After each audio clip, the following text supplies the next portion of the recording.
The prairie wind moved like a restless spirit across the grasslands, carrying with it a silence so thick it could press into a person's bones and make them feel both smaller than dust and yet strangely infinite. Sarah stood at the lone window of her cabin, the glass cold against her palm, staring out at the endless copper fields where shadows stretched like dark fingers. It had been 3 months since the earth swallowed her husband, 3 months since she stood beside a grave with a heart shattered into unspoken fragments, 3 months since she learned what it truly meant to be alone in a world that seemed made of nothing but sky, horizon, and memories that refused to loosen their grip. The women in town whispered she was too young, too beautiful to waste away in solitude. But they didn't know the way silence could cradle a person, how grief itself could become a kind of companion, painful yet familiar, heavy yet healing in odd, broken ways. The cabin wasn't just timber and stone, it was a museum of promises she and Thomas had carried across the miles. Each board he nailed with hopeful hands, each stone laid with dreams of a future that never came, now stood as an echo. She could still trace the indent of his body on the bed, still smell the faintest whiff of his tobacco in the folds of his coat, still see him in the shadows of firelight when she shut her eyes too long. Every sound of the prairie at night, the coyotes, the creak of wood, the flutter of wind, reminded her how his absence had made the world both louder and emptier. But tonight was different. The shadows beyond the cottonwoods seemed to have shape, as though someone or something watched her with patience. She had felt it for weeks, the invisible weight of eyes tracing her movements when she went to the well, when she gathered kindling, when she sat at her table with a bowl of beans growing cold before her. At first, she dismissed it as the product of loneliness, the mind inventing presences to fill the void. Yet the sensation clung to her skin like dew, undeniable, both unnerving and strangely comforting, as though the universe refused to let her vanish into obscurity. The oil lamp flickered, its glow wrapping the small room in a cocoon of trembling gold. She pressed her hand tighter against the window pane, breath fogging the glass, and felt her chest ache, not from fear but from the emptiness pressing in.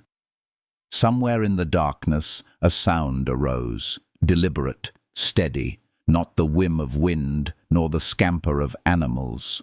Footsteps, heavy ones. They circled, measured, purposeful, carrying the quiet strength of something or someone not easily explained. Her heart leapt into her throat. She reached for Thomas's rifle above the door, her fingers clumsy on the polished wood, her breath shallow. The boards on the porch groaned under immense weight. She held her breath, body pressed against the wall, the rifle trembling in her hands. A voice might have cried out in another world, but here only silence and her heartbeat spoke. Then came the shadow, massive, impossible, passing across her window like a mountain moving through the night. For an instant, the stars vanished, eclipsed by a figure that belonged to legend more than life. Then, nothing.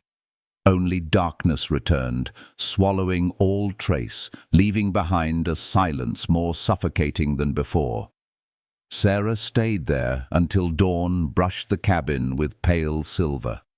When her arms ached from gripping the rifle, when her knees trembled from kneeling too long, she finally let herself collapse into the chair by the fire. But she knew she hadn't imagined it. In town, she'd heard whispers of a giant Apache, taller than 7 feet, stronger than any man, a ghost to some, a fugitive to others. They said he haunted the borderlands, unseen yet always present, watching. Perhaps it was madness to think he was the one outside her door. Perhaps it was destiny. And yet, what unsettled her most wasn't the fear of danger, but the strange, healing comfort she found in the thought that someone was there, that she wasn't entirely invisible in this endless stretch of wilderness. She had been mourning herself into shadow, slipping into the quiet like she was preparing to vanish.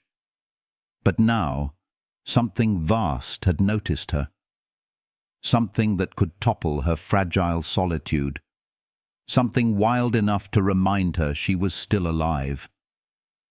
The prairie wind moaned through the cracks, carrying with it the scent of sage and storm. Sarah closed her eyes, letting the rhythm of her own pulse calm her. She told herself she wasn't waiting, that she wasn't listening for those heavy, deliberate steps to return. And yet, as the day broke across the grasslands, streaking everything in gold, she couldn't deny the pull of it, the dangerous, warming truth that her solitude was no longer untouched. Somewhere beyond the horizon, that presence lingered, steady as the earth itself, watching, waiting, drawing her into a story she couldn't yet name. And with the first whisper of winter's breath in the wind, Sarah felt the fragile edge of her life begin to shift. She didn't know that by the time the snow fell, her world would no longer belong to silence, but to footsteps that carried both danger and promise. Footsteps that would lead her heart into places she had sworn she'd never open again.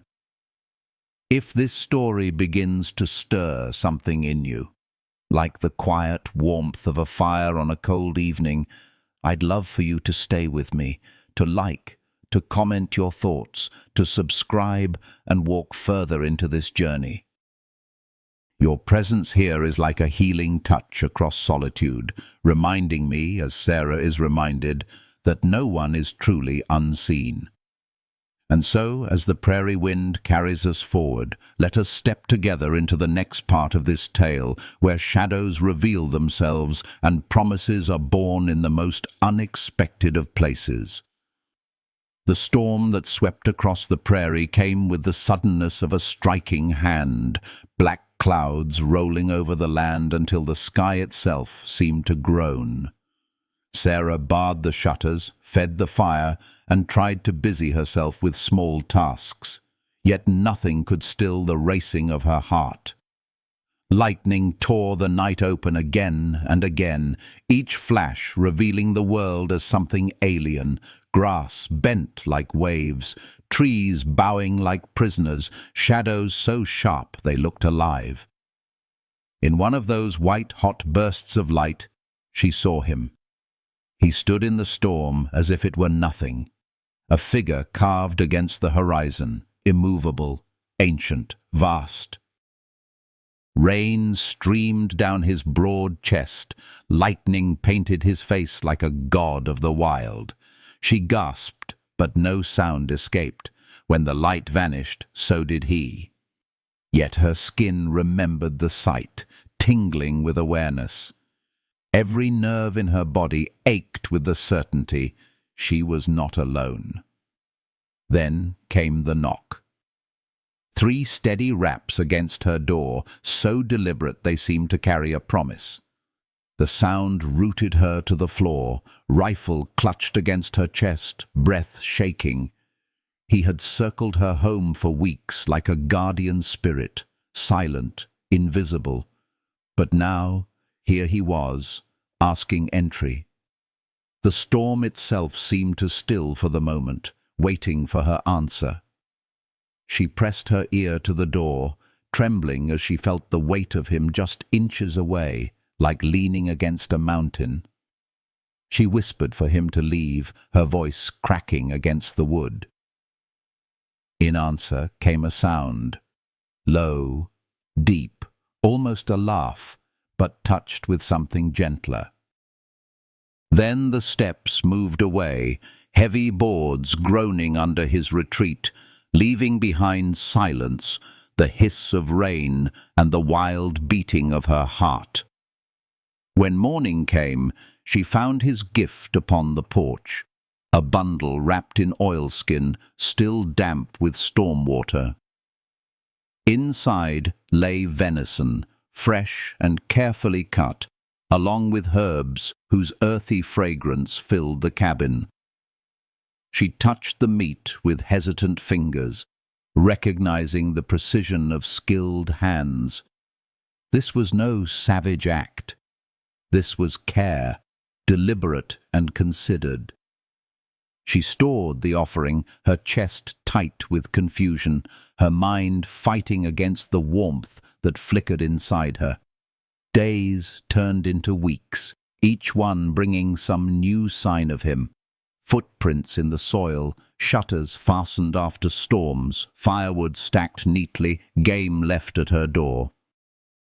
She told herself it was intrusion, something to be feared, but when she sat at her table and tasted the venison he provided, or brewed the herbs into her bitter coffee, and felt her body loosen from its knots of grief, she could not deny the healing touch of his unseen presence. And loneliness, that old cruel companion, loosened its grip little by little. It was at the well, one frosted morning, that she finally heard his voice. Deep, resonant, carrying the weight of certainty. "You are too thin," he said, and the sound rolled over her like thunder, strong enough to leave her trembling.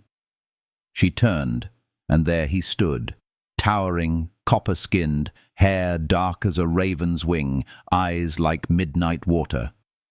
He was larger than she imagined, but it was his gaze that broke her, steady and knowing, as if he had been looking through her for weeks, waiting for her to truly see him.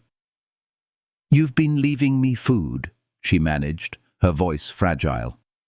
He inclined his head. "The widow Mackenzie needs strength for winter." He spoke her name with care, with the respect of someone who had listened, learned. She lifted her chin, defiant. "I can hunt for myself." His eyes drifted over her frame, hollowed by months of grief. "No, you cannot." The truth of it burned, but what shook her more was the certainty in his tone, as if her survival were no longer a question of her will, but his concern. "Why?" she asked, voice cracking. "Why do this? What do you want?" The silence that followed was a living thing, filling the space between them until the cold air stung her lungs. Then his words came like fire. "By winter, you'll have my son growing inside you." The world stilled. The bucket slipped from her hands, clattering against the stones. She stared at him, disbelieving, furious, terrified. Yet beneath all of it, something inside her shivered with recognition. He had not touched her, yet his words brushed against the hollow of her grief with dangerous intimacy. Her protest faltered against his calm certainty. "I will not take by force," he said. "You will choose me." It should have repelled her, but the steadiness in his voice felt less like threat and more like prophecy, something already written in the stars above their heads. His dark eyes softened for a moment, shadows of his own losses flickering there. His woman, his child, taken by sickness. Pain recognized pain. Loneliness mirrored loneliness. Sarah's defenses, built from mourning and stubborn pride, cracked under the weight of that recognition. She turned away, unable to bear how easily he seemed to see her. "Leave me alone," she whispered, though her voice lacked conviction. "I will give you time," he said, but his words carried the finality of stone. "Winter comes quickly." That night she brewed the herbs he had given her. She told herself it was only for the pain, only for the healing warmth in her belly. But as she drank, she felt more than relief. She felt his presence threaded through the tea, wild and steady, grounding her. Her dreams were no longer of Thomas's fading face. They were of dark eyes and strong hands, of a giant who stood against storms and left life at her door. When she woke, the cabin seemed less empty, the silence less cruel. And though she pressed her palms to her face, whispering prayers to resist, her heart knew what her mind tried to deny. The course of her life had already begun to bend toward him, like grass toward the wind. The days shortened, the nights grew colder, and with each passing moment, the invisible thread between them tightened. She feared it, resisted it, yet clung to it all the same. For in that tether lay the first spark of something she had thought forever lost: hope. The prairie, once a grave of silence, now hummed with promise. And as the first snow threatened at the horizon, Sarah understood. The stranger in the storm was no passing shadow. He was the storm itself, and she was already caught in his path. The wolves came with the moon, their cries tearing the night apart, closer than Sarah had ever heard them before. She jolted from uneasy sleep, rifle in her hands before thought could form, heart racing against the hollow silence between howls. Shadows moved outside her window, 6 lean shapes slinking across the frozen yard, circling her chicken coop, eyes glowing like shards of yellow fire. The winter had starved them, their hunger bold enough to bring them within reach of her door.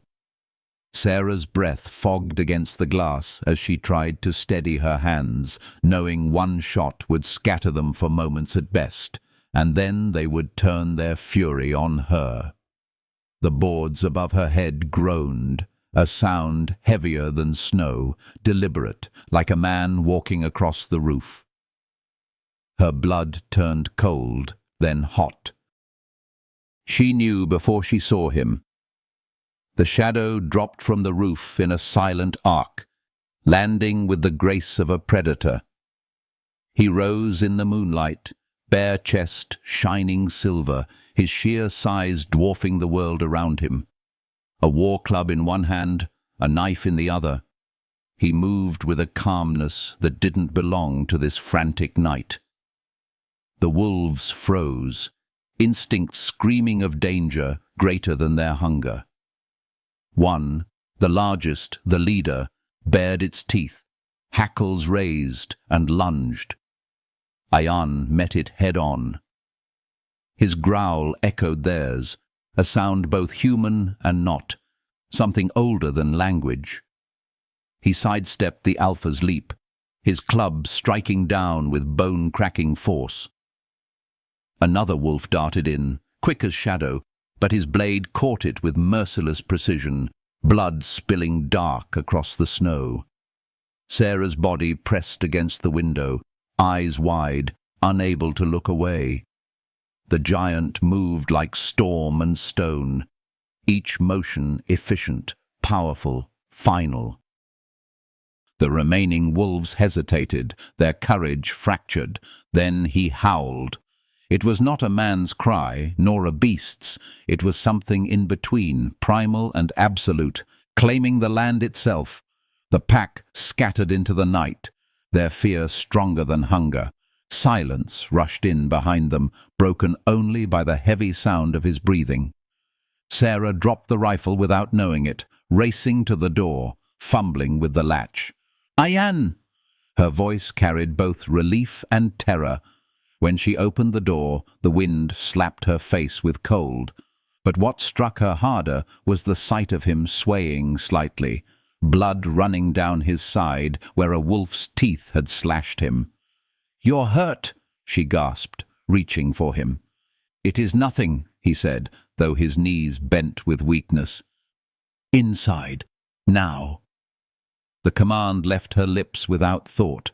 She grabbed his arm, hot, unyielding like carved stone, and pulled him in, shutting out the winter night.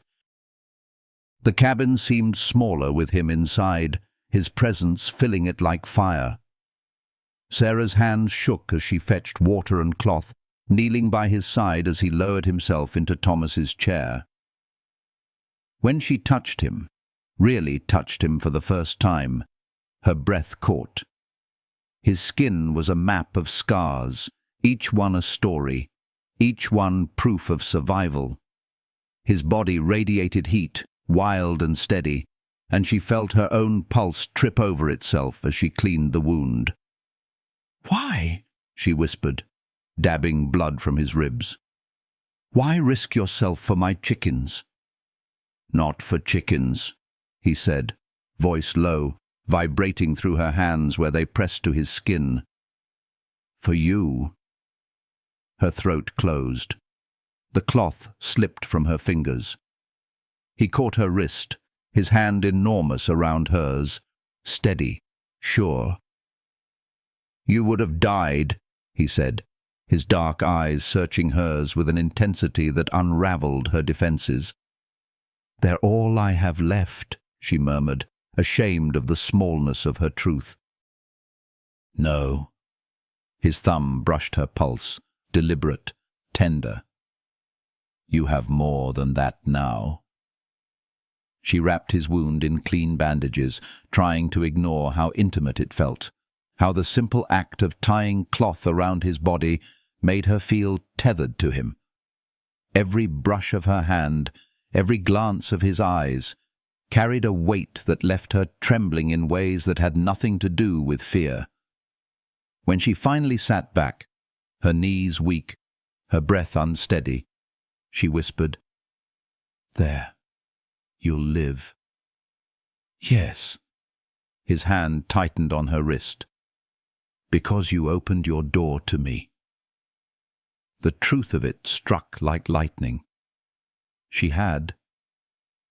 Without hesitation, she had drawn him into her sanctuary, tended him, let him fill the spaces she had guarded so fiercely. The wall she built between grief and life had cracked with a single act of mercy. Her lips parted to deny it, but no words came.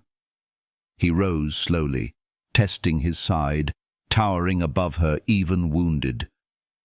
"The wolves will not return, but others will come. You need more than luck. You need protection." He moved to the door, each step a command of space, yet paused with his hand on the latch. "Think, Sarah Mackenzie. Think what would have happened if I had not come tonight." Then he was gone, melting into the night once more, leaving only bloodied cloths and the lingering warmth of his presence. Sarah collapsed into the chair he had left, pressing her hands to her face, breathing in the scent of him that clung to her skin, leather, sage, something untamed yet strangely healing. She should have barred the door tighter, should have cursed herself for letting him in. Instead, she found herself staring into the flames, her heart echoing the words she dared not speak aloud. She had opened the door, and now, deep within, something inside her whispered she would again. When sleep finally took her, it was not grief that filled her dreams, but the press of warm hands, the gleam of dark eyes, the memory of a giant who had bled for her beneath the winter moon. And as the first snow of December whispered down upon the prairie, Sarah knew the line between solitude and surrender was fading fast, as inevitable as the changing of seasons. The blizzard struck without mercy, swallowing the prairie in a veil of white so dense the world outside Sarah's window ceased to exist. The shutters rattled like frightened bones, frost crawled along the glass, and every gust felt like the howl of some ancient beast pressing its weight against her cabin walls. She fed the fire until her woodpile dwindled to nothing, each log burning away too quickly, leaving her wrapped in quilts that could not keep out the cold sinking into her marrow. Her lips were blue, her hands stiff, yet she sat upright, listening for a sound she could not admit she longed to hear. It came. A knock, deliberate, 3 heavy raps that silenced the storm's scream for a moment. Sarah's heart leapt so hard she nearly cried out. She staggered to the door, her fingers numb, fighting against the snow piled against it. The bar lifted, the door creaked open, and the storm itself seemed to step inside with him. Snow crusted his hair, his shoulders, but his eyes were fire in the dim room. In his arms he carried an impossible weight, a stack of firewood large enough to save her life. He crossed to the hearth without a word, built the flames high until heat washed through the cabin, driving the deadly chill away. Only then did he turn. His gaze swept over her trembling frame, her pale lips, her violent shivers. His voice cut through the air, rough and sharp with unspoken fear. "You are nearly frozen." "I'm fine," she whispered, though her teeth chattered.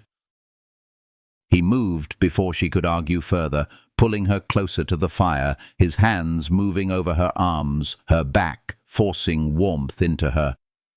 His touch was searing, alive, grounding her as though he poured his own strength into her body. She tried to protest, but her body betrayed her, leaning into him as a starving flower bends towards sunlight.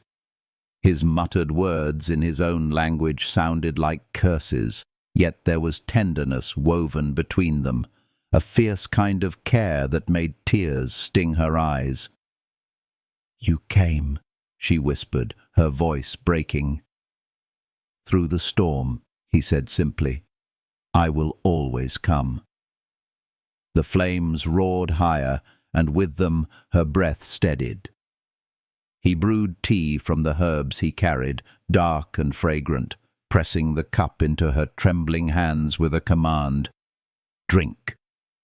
The warmth spread from her chest outward, thawing her frozen spirit as much as her flesh. She watched him through the steam, his presence larger than the walls that contained him, and she realized she no longer feared the storm. The only thing she feared now was the depth of her own surrender. "Stay," she heard herself say. Her voice was small, but it carried more truth than any words she'd spoken since Thomas's death. He stilled, his dark eyes burning into hers. "If I stay, I may not leave." "I know," she whispered, and in those 2 words lay her choice. He rose, towering over her, his hand lifting to cup her cheek, thumb brushing away the single tear that had escaped. "Do you tremble still from cold, or from fear?" "Neither." Her voice wavered, but did not break. The trembling came from something deeper, the release of months of grief, the terrifying relief of choosing life again. His lips descended slowly, giving her every chance to turn away. Instead, she rose to meet him, her mouth finding his in a kiss that began with reverence and deepened into wildfire. His arms encircled her, lifting her with ease, pressing her against a body that radiated strength held in careful check. Sarah clung to him as if she had been drowning for months and had finally found air. The storm outside raged, but within the cabin another storm claimed her. His mouth on hers was hunger, his hands mapping her body with the same certainty he wielded in battle, and yet every touch was careful, every movement tempered by restraint. She had known a husband's fumbling, apologetic embrace, but this was nothing of that world. This was wildness, freedom, the raw affirmation of being alive. She opened to him unafraid, desperate to feel what her body had long been denied. When he laid her on the bed, the one still haunted by the ghost of Thomas's last breaths, she expected grief to rise, to chain her to memory. But the moment his hands slid across her skin, the moment his weight pressed her into the mattress, all she felt was the present, the undeniable truth that she was not a relic of loss, but a woman still capable of warmth, of passion, of creation. He worshipped her with a reverence that disarmed her, every kiss and touch erasing loneliness, every breath they shared stitching healing into the hollow places of her soul. The storm howled outside, but inside the world was quiet, intimate, alive with heat and the rhythm of their bodies. Sarah surrendered, not as one defeated, but as one choosing to live again. She cried out not from grief, but from the recognition of something she had thought gone forever: joy. When the storm finally began to wane, when exhaustion softened their limbs and quiet fell heavy over them, Sarah lay against his chest, listening to the deep thunder of his heartbeat. His hand rested over her stomach, warm, possessive, his voice rumbling low against her hair. "It begins now," he whispered. Her eyes closed, tears slipping silently across her cheeks. Not of sorrow, but of release. She felt his certainty like a seed planted in her very soul. And though fear stirred faintly, it was drowned beneath a swelling tide of peace. She was not alone. Not anymore. As dawn bled pale gold across the snow-laden prairie, Sarah knew her life had turned, irrevocable as the seasons. The widow's silence had ended, the healing had begun, and in the heart of winter, warmth had returned to her world. The days ahead would bring whispers, judgment, choices sharper than the cold itself.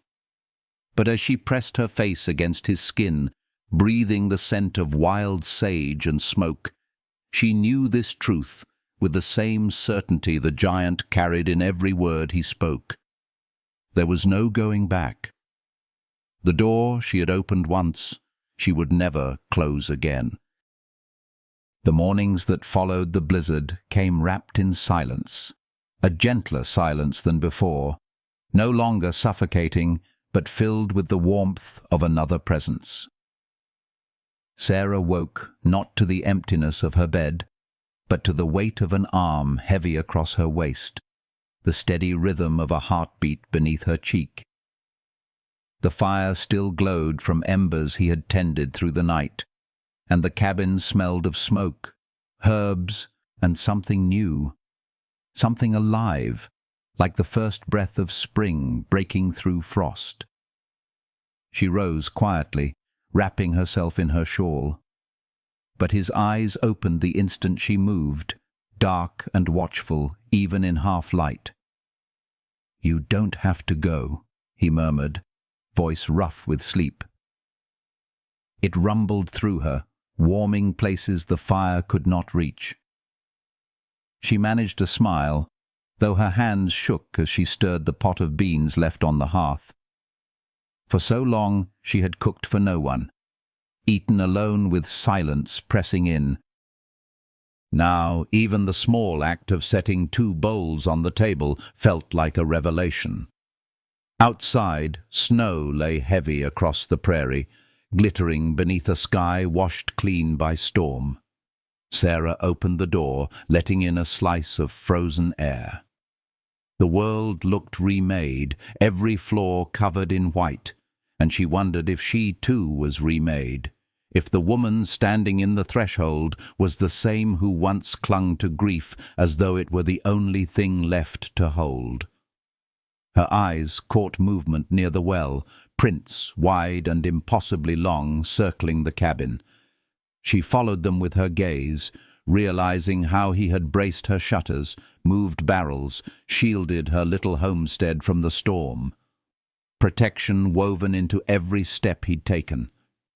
She turned back to him, still seated by the fire, and for the first time saw him in daylight, unshadowed.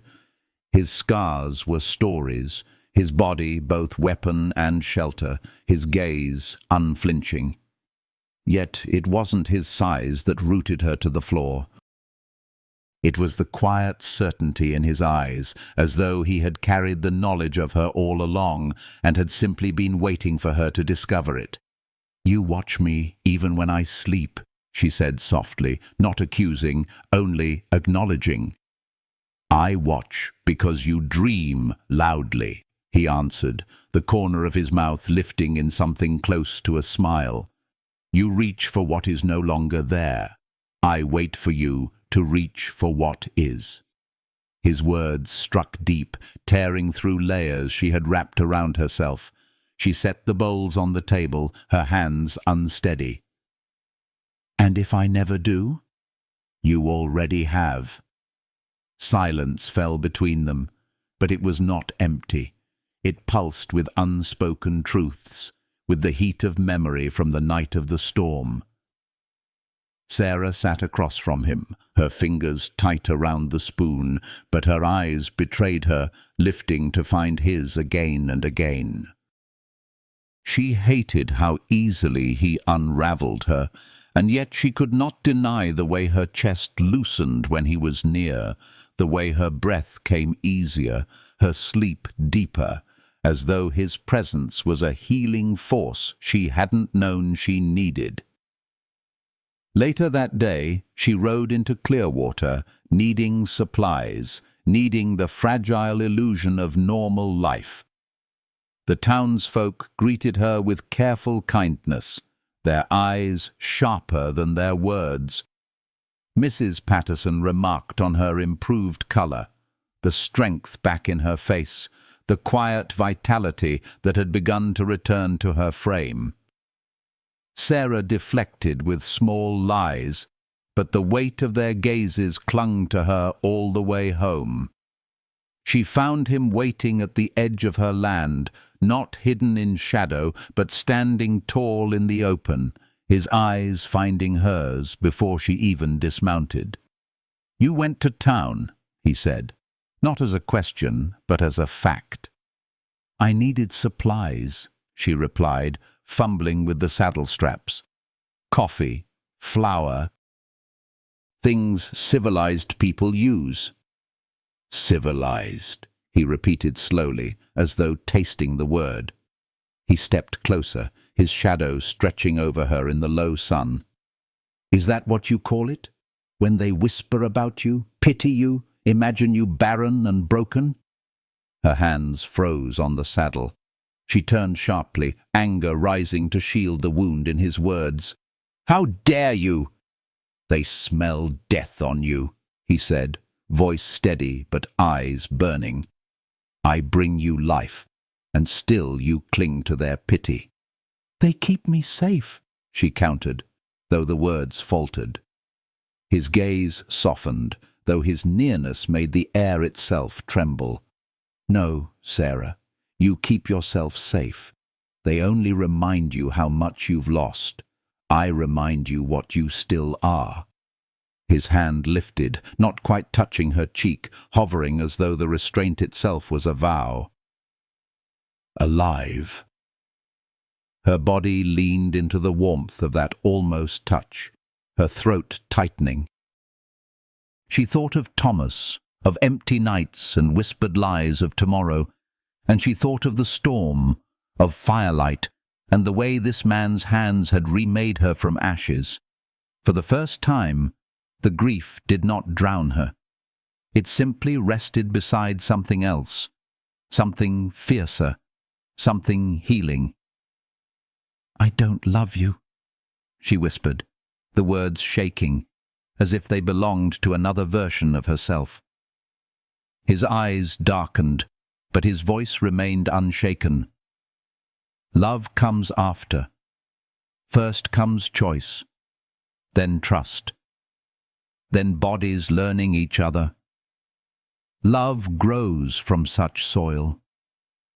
Her breath caught, her body betraying her with heat that spread low and insistent. He had no poetry, no fragile promises. He offered only raw truth, wild and unashamed, and somehow it steadied her more than any tender lie ever had.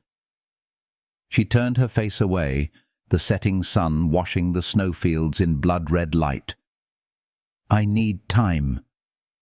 "Think quickly," he said, glancing at the horizon where new clouds gathered.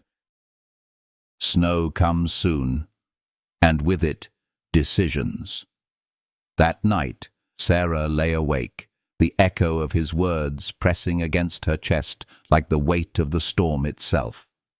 Every reason demanded refusal, every whisper of pride urged resistance, but every lonely hour of her past life tugged her toward him with a pull she could no longer deny. She dreamed of children with copper skin and green eyes, of laughter in places she had never seen, of hands strong enough to fight storms, yet gentle enough to cradle life.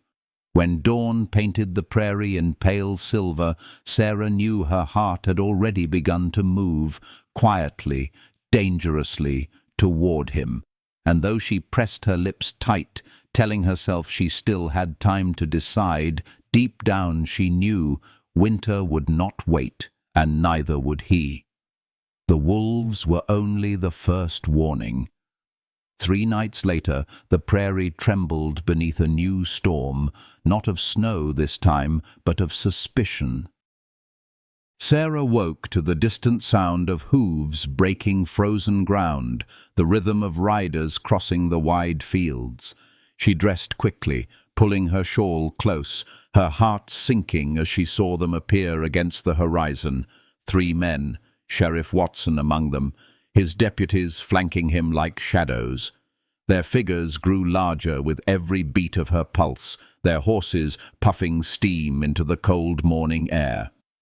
By the time they reached her porch, she had smoothed her hair, pinched her cheeks for color, and hidden the trembling of her hands. She stepped outside before they could knock, the door closing firmly behind her, shutting away the warmth of fire and the secret it contained. "Mrs. Mackenzie," the sheriff greeted, tipping his hat, his eyes sharp beneath their practiced kindness. "Sorry to trouble you." "What brings you out in this weather?" Sarah asked, her voice steady, though her stomach coiled like a trapped snake. "Reports," Watson said simply. "An Indian, a big one, seen near the homesteads. We're checking in on folks, making sure no one's had trouble." Sarah felt the lie press hot against her tongue, even as she smiled faintly. "No trouble? Not here?" The younger deputy, Collins, leaned forward in his saddle, eager, his eyes hungry for confirmation. "If you've seen anything unusual, anything at all, you'd tell us, wouldn't you?" "Of course," Sarah replied, her voice even. "But I've seen nothing." Watson studied her then, his gaze lingering longer than it should have. He saw more than she wanted him to, the healthier flush of her cheeks, the steadier way she stood, the faint softness already shaping her frame. "You're looking well," he remarked. "Better than last I saw you." "I've had good hunting," Sarah said quickly. "Plenty of meat this winter." The sheriff's eyes moved to the cabin door as though he could see straight through it. "Might be safer in town, Mrs. Mackenzie." "Until spring." "This is my home," she answered, firmer this time, every word wrapped in steel. "I won't be driven from it by rumors." He touched the brim of his hat again, reluctant but unwilling to press further. "As you wish, but if you see anything at all, I'll send word." Her smile did not falter until they turned their horses and rode away, their figures shrinking back into the endless white. Only when they were specks on the horizon did she let out the breath she had been holding. The cabin door creaked softly as he returned, slipping in like smoke from the cottonwoods. Ayan's face was calm, but his eyes held a flicker of fire. "They suspect." Maybe, Sarah admitted, pressing her hands against her shawl as if she could hide the truth growing beneath. But they can't prove anything. He closed the space between them in 2 long strides, his hand finding her belly as though it belonged there. We cannot stay here, not when snow melts. We leave. Her throat tightened. She looked around the cabin, the hearth Thomas had built, the chair worn smooth by his hands, the walls that carried every echo of their past life. This was my dream with him. I can't just— You can't stay, Ian cut in, his voice low but unyielding. Another winter alone will break you, not just your body, but your spirit. I have watched. You are strong, Sarah Mackenzie, but strength has limits. Tears stung her eyes, not from weakness, but from the cruel truth of his words. She had survived, yes, but only by growing thinner, lonelier, more hollow with each passing day, until his shadow fell across her life. Her voice came out raw. I don't love you. Love grows, he said simply. His hand remained firm over her stomach, his gaze unwavering. Choice first, then trust, then the rest. The soil is here. Life will come. The room swam with heat, though the fire had burned low. His certainty unsettled her, yet at the same time it steadied her, like roots pressing into earth. For months she had been a widow drifting on wind. Now she was tethered. That night she lay awake beside him, her body betraying her mind. Practical reasons piled high like snowdrifts, reasons to refuse him, to cling to her old life. Yet every lonely ache, every healed wound, whispered otherwise. Her heart was already leaning toward him, and when her eyes finally closed, she dreamed of children running barefoot through canyons she had never seen, copper skin glowing in sunlight, laughter echoing against red stone cliffs. She woke with tears on her cheeks, her hand resting where his had been, over the quiet promise forming within her. And for the first time, the thought did not bring fear. It brought a fragile kind of healing, like the first thaw after winter. When she turned her head, she found him already awake, watching her with the patience of earth itself. She whispered nothing, only breathed, and he reached for her hand. Fingers twined, steady, certain. The prairie outside still belonged to frost and silence, but within those walls the shape of a new life had already begun. The days shortened into a deeper kind of winter, the sun crawling low across the horizon and vanishing before the cabin walls had time to drink in its warmth. Snow pressed heavy against the roof, the prairie hidden beneath a sheet of silence, and still he stayed.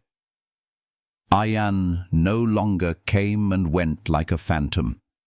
He moved through her home with the quiet certainty of one who belonged.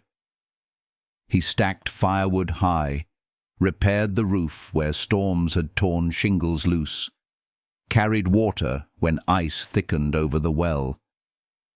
Each gesture seemed practical, yet beneath each was something deeper, an unspoken vow that she would not face the world alone again. Sarah woke each morning to the rhythm of his breath beside her, to the heat of his body drawing her from dreams into the solid truth of his presence. The first time she felt the sickness of early morning rise within her, he was already there, steady hands holding her hair back, brewing bitter herbs that soothed her body and calmed the trembling in her chest. She had not told him, not spoken the words aloud, yet he had known. "The child makes himself known," he murmured, satisfaction rich in his tone, though his touch was gentle as he pressed the cup into her hands. She sipped, warmth spreading through her belly, and for the first time since Thomas's death, she felt the quiet wonder of beginning rather than ending. At the mirror, Thomas had once hung for her. She studied her reflection, softer curves where grief had carved hollows, the faintest swelling at her waist. Her hands pressed there as if to hold the secret within, but his reflection appeared behind her, tall and unyielding. His palms slid over hers, covering her belly with a certainty that left her breathless. "Proof," she whispered, searching her own eyes in the glass. "It is real," he said, his voice as sure as earth. "You carry our future." She turned, tears gathering, and asked what fear would not let her swallow.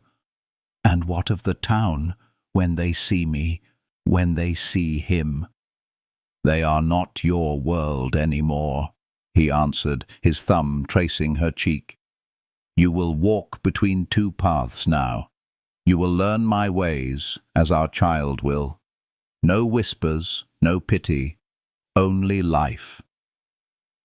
And so began her lessons. Each morning he guided her into the snow, teaching her how to step lightly, how to leave no trace, how to listen for the smallest signs of life in the silence of winter. He showed her plants buried beneath frost, bark that yielded medicine, tracks of deer half hidden in drifts. Her hands, once soft with domestic labor, grew calloused with work he taught her, tanning hides, sewing with sinew, preparing herbs for storage. She fumbled, failed, grew frustrated, but always he was there, patient, steady, his laughter rare but real when she finally succeeded. One morning, when he unlaced her boots and urged her to walk barefoot across the frozen ground, she balked. "I'll freeze." "Your people walk blind, heavy," he said, crouching to show her how his own bare feet found the earth. "Feel where you step. The land speaks. Learn to listen." She hesitated, then let the boots fall. The cold bit sharp, but within moments she understood. Each stone, each root, told her where to place her foot. She moved clumsy at first, but then more certain, her body aligning with rhythms she had never known. He watched with approval, pride flickering in his dark eyes. "Better. The child will walk both paths. You must know enough to guide him." At night, when the lessons were done, they returned to the fire. He spoke of his childhood, of his mother who healed with roots and smoke, of his father who laughed as often as he hunted, of the soldiers who came and shattered both. His voice carried no self-pity, only truth, and she listened as though each word was a thread binding her to the tapestry of his life. In return, she shared her own fragments: Ohio fields, a father who feared the unknown, a husband whose dreams of paradise died with fever. The past lay between them like two rivers meeting, turbulent but converging toward the same sea. In those nights, as flames cast shadows across the walls, their bond deepened in ways beyond flesh. She would rest her head against his chest, his hand covering the swell at her middle, and the silence that stretched between them was not empty but whole, a healing space where grief and hope could exist together without tearing her apart. But the outside world did not sleep forever. One dawn, she woke to find him already standing at the window, his jaw set. "Riders," he said, and her blood turned cold. Sheriff Watson and his deputies again, figures cutting across the snow. She dressed quickly, hiding the soft curve of her belly beneath the loosest dress she owned. His hands gripped her shoulders before she stepped outside, his eyes fierce. "Whatever they ask, you know nothing. I am a ghost, a rumor. Promise me, Sarah." "I promise," she whispered, though the words tasted like ash. She faced the men, her chin high, her voice steady as they questioned her, suspicion sharpened in their eyes. She lied with calm precision, each denial a stone wall built around the secret she now carried. Watson's gaze lingered too long, his eyes catching her flush, the glow in her face that could not be explained by winter air. He said nothing, only tipped his hat, but when they rode away, she felt the crack of time pressing against her. Ayan returned from the cottonwoods like smoke, silent and sure. "They will know soon," he said. "Then we leave," she answered, her hand resting unconsciously over her belly. "Before there's no hiding." His arms folded around her, strong and unyielding, his lips brushing her hair. 3 weeks, maybe 4, when the snow melts. We go west, to a place where no one asks questions, to a life of our own. Sarah leaned against him, her body trembling not with fear, but with the weight of choice already made. For the first time in months, she felt no pity for herself, no loneliness gnawing at her bones. What she felt instead was anticipation, fragile and wild, like a seed pushing through frozen earth.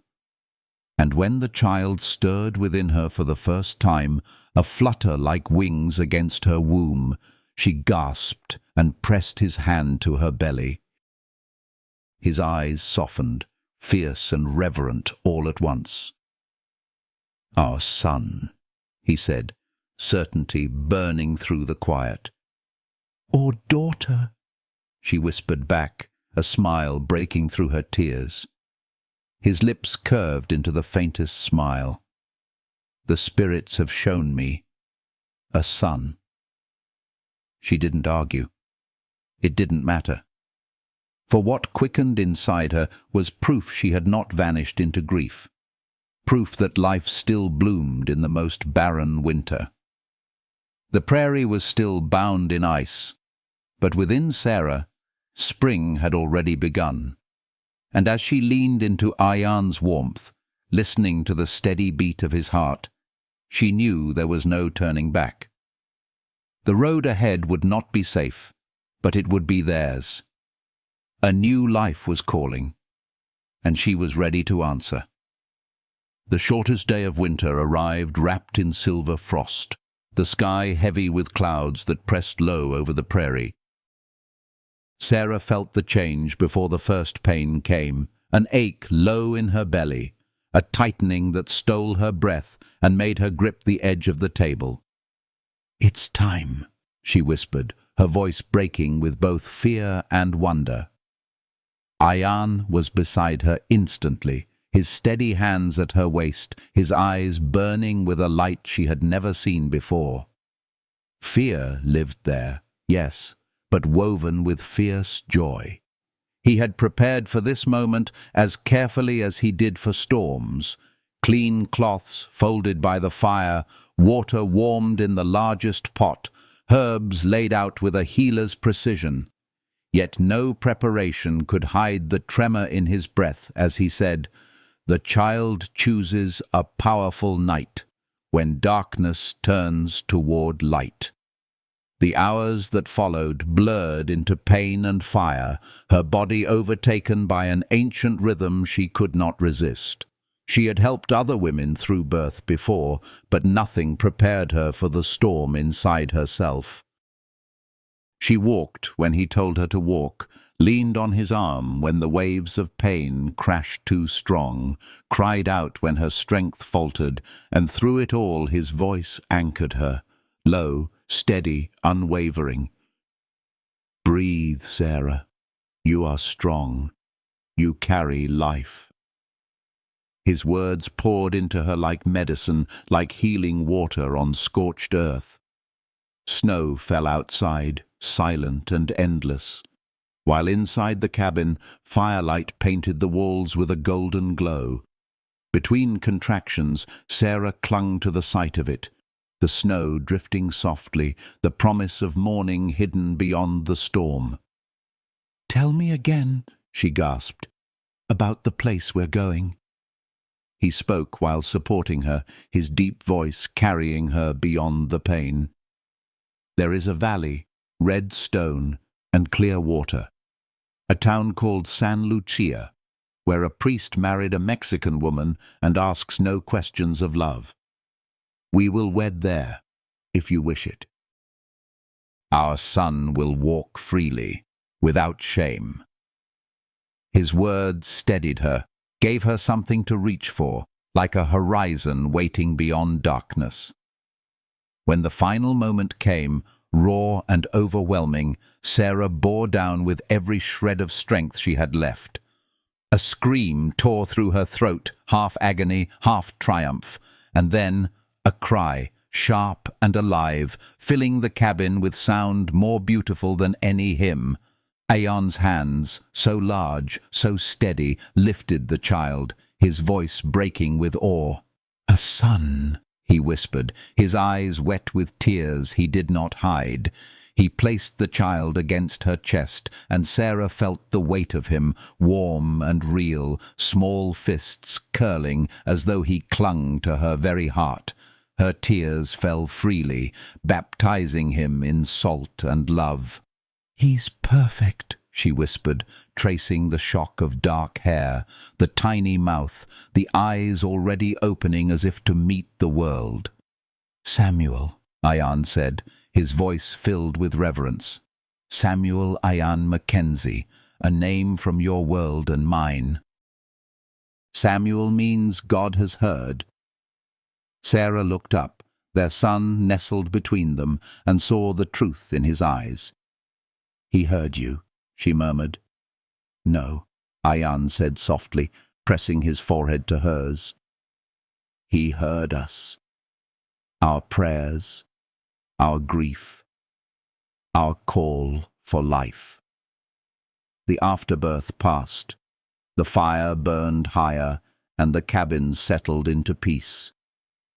Samuel nursed at her breast with a hunger that made Sarah laugh through tears, her heart overflowing with a warmth so deep it was almost unbearable.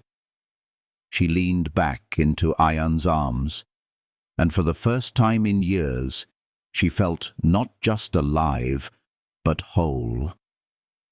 They stayed awake until dawn, passing the child between them, whispering promises into his tiny ears. Outside, the storm cleared, the world remade in clean snow, the first light of Christmas morning spilling across the prairie. Sarah gazed out the window and felt the truth settle within her. She was no longer the widow Mackenzie, a shadow clinging to loss. She was Sarah, mother, beloved, alive again. The path ahead would be hard. They would leave soon, travelling west into lands unknown, carrying with them the weight of two worlds bound into one. There would be danger, judgment, moments of fear. But in this small cabin, on this winter morning, none of that mattered.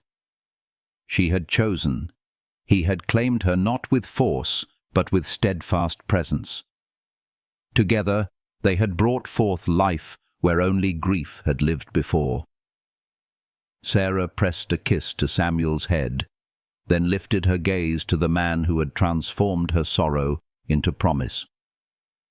Ayan's dark eyes met hers, fierce and tender all at once, and she whispered the only truth that mattered. No regrets. His arms closed around them both, the warmth of his body sealing the vow.